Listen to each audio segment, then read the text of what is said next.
आज मैं भारत के माननीय प्रधानमंत्री नरेंद्र मोदी जी से अपील करना चाहता हूँ।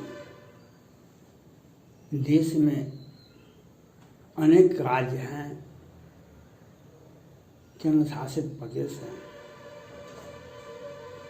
लेकिन भारत के 3 ही राज्यों में स्थिति कुछ गड़बड़ है। पहले है गड़बड़ महाराष्ट्र में, फिर वहाँ पर NIA, CBI, ED सब कुछ जांच कर रहा है। और जिया खान के हत्या के बाद 13 में हुई थी दिशा सालियान, सुशांत सिंह राजपूत, संदीप नाहर और मनसुख हिरेन केस में जांच करते करते इंटेलिया मामले में अंबानी के घर के नज़दीक में विस्फोटक पदार्थ रखा गया था। उसके बाद 100 करोड़ का वसूली का राज भी खुल गया। 100 करोड़ का वसूली का राज भी खुल गया। और आपने देखा सचिन वाजे, रियाज खान, मनन हेरेन सारे कर्मचारी थे, सारे सब इंस्पेक्टर थे। CBI ने सबको अरेस्ट किया। वे क्राइम ब्रांच के पदाधिकारी थे और राज्य सरकार के आदेश पर ये हत्या करते थे। आप देख लिया, तो वहाँ पर भी कोई चिंता की बात नहीं है। अब अनिल देशमुख जी गृह मंत्री पद से इस्तीफा दे दिए हैं। पहले क्या बोलते थे, महाराष्ट्र पुलिस सुशांत सिंह राजपूत केस में जांच करने में सक्षम है, वह आत्महत्या है, CBI जांच करने नहीं करेगी। लेकिन अब वह चला गया। 2-4 दिन के अंदर में उनकी भी गिरफ्तारी हो जाएगी। उसके बाद अनेक लोग अभी पर्दे के पीछे हैं, वो भी उनकी भी गिरफ्तारी होगी। उनका भी सारा कनेक्शन खुल रहा है। बचा दिल्ली। दिल्ली छोटा जगह है और आबादी ज़्यादा है, कोरोना भी है, लेकिन बहुत बड़े बड़े हॉस्पिटल में वहाँ की स्थिति संतोषजनक ही माना जाएगा। महाराष्ट्र की स्थिति भी कोरोना के मामले में चिंताजनक है, लेकिन कंट्रोल में है। सबसे अधिक अगर भारत में कहीं भी विवाद है, वह बिहार है। बिहार क्यों है विवाद?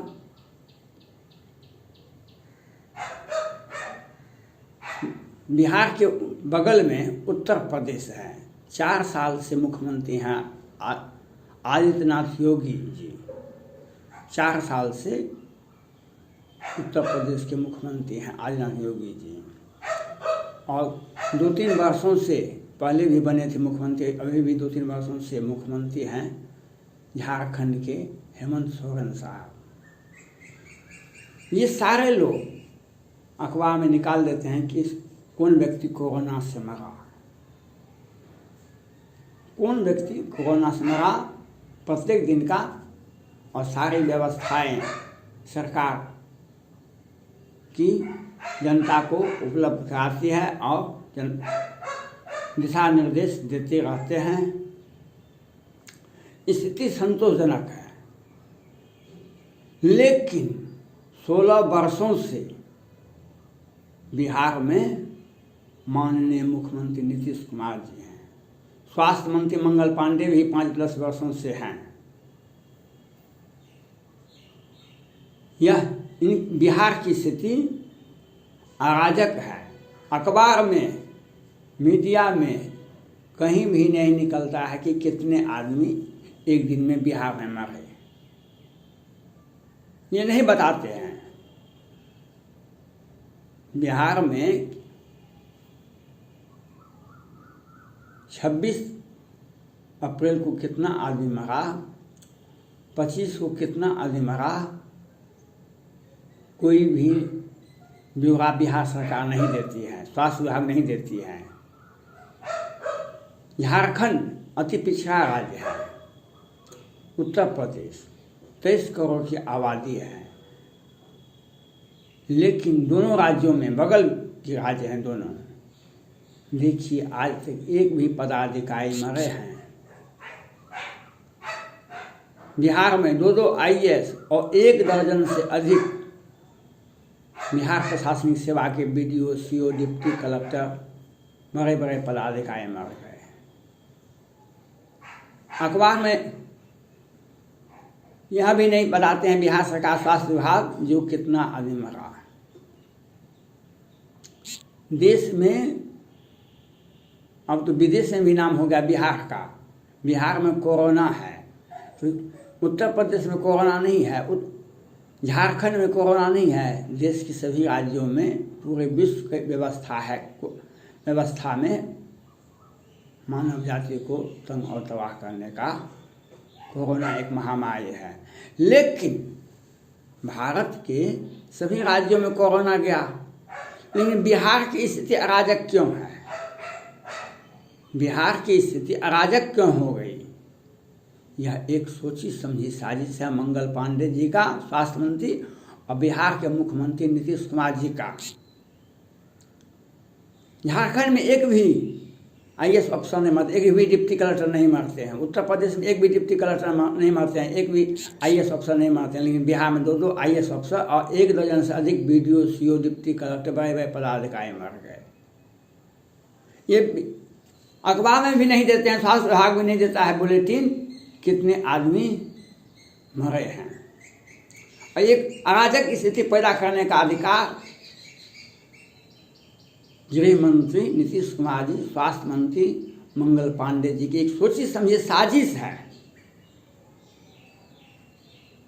चीन का दीवार तो नहीं है बिहार और झारखंड के बीच में, चीन का दीवार तो नहीं है उत्तर प्रदेश और बिहार के बीच में, एक छोटी सी नदी है।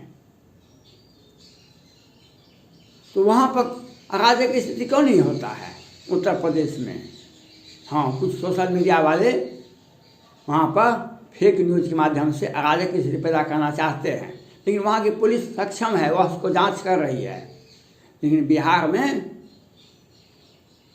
पग पग पर घोटाला है, पग पग पर अराजक स्थिति पैदा किया जाता है। आपने देखा होली के दिन में, होली के शुभ अवसर पर दिन के उजाले में सेना के जवान को अत्याधुनिक हथियार से हत्या कर दी जाती है, गोलियों से भून दिया, उस बाद तलवार से काट दिया जाता है, और पुलिस जाती है पकड़ने के लिए, ढोल बजवा के, और उसको सूचना देगी आप आत्मसमर्पण कर दें, नहीं तो आपकी छुट्टी हो जाएगी, आप गिरफ्तारी होंगे। कल भी बिहार में कुछ जगहों पर घटना हुआ, लेकिन अखबार में नहीं आया। परसों हुआ था, लेकिन अखबार में नहीं आया। लेकिन माननीय प्रधानमंत्री नरेंद्र मोदी जी से अपील करना चाहता हूँ, जिस तरह से महबूबा मुफ्ती जी जम्मू कश्मीर के मुख्यमंत्री थे, तो आपने देखा आपके सही पार्टी के सहयोग से सरकार बना रहे थे, लेकिन किस तरह से आतंकवादियों से वह बातचीत करती थी और किस तरह से वहाँ के अराजक स्थिति को पैदा करते थे। आपने राष्ट्रपति शासन लगा दिया, धारा 370 को 35A को निरस्त कर दिए। 90% स्थिति जम्मू कश्मीर में सुधार हुआ, 90% स्थिति जम्मू कश्मीर में सुधार हुआ। स्थानीय प्रशासन के सहयोग से ही आतंकवादी पैदा होते हैं, और बिहार सरकार को, अगर बिहार की जनता को आप बचाना चाहते हैं, बिहार की जनता के साथ आप न्याय करना चाहते हैं, बिहार की जनता का आप भला देखना चाहते हैं, उसे स्वस्थ करना चाहते हैं, तो बिहार सरकार की अविलंब बर्खास्त होनी चाहिए। माननीय मुख्यमंत्री नीतीश कुमार जी को तत्काल प्रभाव से बर्खास्त कर दीजिए, राष्ट्रपति शासन लागू कर दीजिए और स्वास्थ्य मंत्री की संपत्ति, मुख्यमंत्री नीतीश कुमार की संपत्ति के सारे संपत्ति का, इनके परिवार के सदस्यों का, सारे लोगों का संपत्ति का जांच करवाइए, कहाँ कहाँ से इनके फंड में पैसा आता है। इनके परिवार नहीं, इनके दूर के रिलेशन को भी देखिए कहाँ कहाँ से पैसा आता है। अराजक की स्थिति बिहार में क्यों है, झारखंड में क्यों नहीं है? अति पिछड़ा राज्य है। उत्तर प्रदेश में 23 करोड़ आबादी है, मिनी भारत कहलाता है। बिहार की आबादी 12-13 करोड़ है, वहाँ की आबादी, उत्तर प्रदेश की आबादी 23 करोड़ है। यह बिहार सरकार की एक सोची समझी साजिश है, क्योंकि ये प्रधानमंत्री के उम्मीदवार थे और इन्हें बिहार में, राज्य में 30 नंबर की पार्टी बन गई। इनके दलों की संख्या विधानसभा में 43 हो गए और तो और 25-30 मतगणना में जो हेरा फेरी हुआ उसके विरोध में 25-30 याचिकाएं पटना हाईकोर्ट में लंबित हो गई। उसमें 30 याचिकाएं में लगभग 20 याचिकाएं जदयू से ही जुड़ा हुआ है। इन्हें कोई जनमत, कोई जन समर्थन नहीं है प्राप्त। इसलिए ये बिहार में अराजक की स्थिति पैदा किए हैं। माननीय प्रधानमंत्री नरेंद्र मोदी जी को बदनाम करने के लिए एक सोची समझी साजिश ये रच रहे हैं, जिसमें इनके पार्टी के भी सुशील मोदी जी और 1-2 आदमी लगे हुए हैं और जदयू के लोग लगे हुए हैं। माननीय प्रधानमंत्री नरेंद्र मोदी जी का बदनामी हो। माननीय प्रधानमंत्री नरेंद्र मोदी जी को यह देखना चाहिए। आपको पहले भी मैंने सूचित किया था अपने वीडियो के माध्यम से,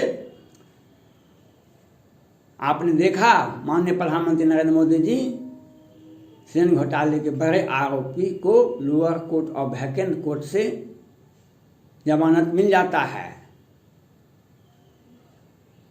माननीय राजेश कुमार जी पटना हाईकोर्ट के ये न्यायाधीश थे, उन्होंने प्रधानमंत्री कार्यालय, राष्ट्रपति भवन और सुप्रीम कोर्ट को सूचित कर दिए, लेकिन आपने संज्ञान नहीं लिया। लेकिन आपके विरुद्ध में सुप्रीम कोर्ट में याचिकाएं डलवा दी गई, वह याचिकाएं भी स्वीकार कर लिया गया। आप अपने स्थिति को देखें, अपने दोस्त और अपने दुश्मन को भी देखें और बिहार की जनता त्राहिमाम कर रही है, इस पर भी सोचना होगा। इसके लिए एक ही विकल्प है, बिहार सरकार की बर्खास्तगी, नीतीश कुमार की बर्खास्तगी, मंगल पांडे स्वास्थ्य मंत्री का बर्खास्तगी और उनके और नीतीश कुमार जी के सारे संपत्ति का, इनके परिजन का संपत्ति का, इनका आय व्यय देखा जाए 5 वर्षों से, इनके दूर के रिलेशन का भी देखा जाए, जो इन कहाँ कहाँ से इनके फंड में पैसा आता है। पूरे भारत में यह तो अब विश्व का चर्चा हो गया। बिहार में कोरोना महामारी विकराल रूप धर लिया है। मैं जानना चाहता हूँ माननीय प्रधानमंत्री नरेंद्र मोदी जी से, कोरोना चीन से निकला अब बिहार में आके स्थान ग्रहण कर लिया, देश के अन्य राज्यों में नहीं गया। आप सोचिए, बिहार की जनता आपसे अपील करती है और जान की सुरक्षा की मांग करती है। अगर वह जान मरता है, सैकड़ों हजारों आदमी मर गए, इसके लिए बिहार के मुख्यमंत्री नीतीश कुमार जी जिम्मेवार हैं, बिहार के स्वास्थ्य मंत्री मंगल पांडे जी जिम्मेवार हैं। और आप इनका बर्खास्तगी जब तक नहीं करते हैं तो यह आरोप आपके ऊपर भी लगेगा। लोग सारे मीडिया वाले एक मैनेज करके केंद्र सरकार को बदनाम करती है। केंद्र सरकार के विरुद्ध में तो झारखंड की सरकार है, क्यों वहाँ पर अराजक स्थिति क्यों नहीं पैदा होता है? उत्तर प्रदेश में 4 साल से ही मुख्यमंत्री हैं, वहाँ पर क्यों नहीं अराजक स्थिति पैदा होती है? यह इसलिए नहीं होती है, वहाँ की सरकार का नीयत साफ है, बिहार सरकार का नीयत ही गलत है। माननीय प्रधानमंत्री नरेंद्र मोदी जी से अपील है, आप बिहार सरकार को तत्काल प्रभाव से बर्खास्त करें, लोगों की जनता को आवाज़ को सुने और इन्हें जान बचाने के लिए बिहार सरकार को तत्काल बर्खास्तगी की आवश्यकता है। धन्यवाद।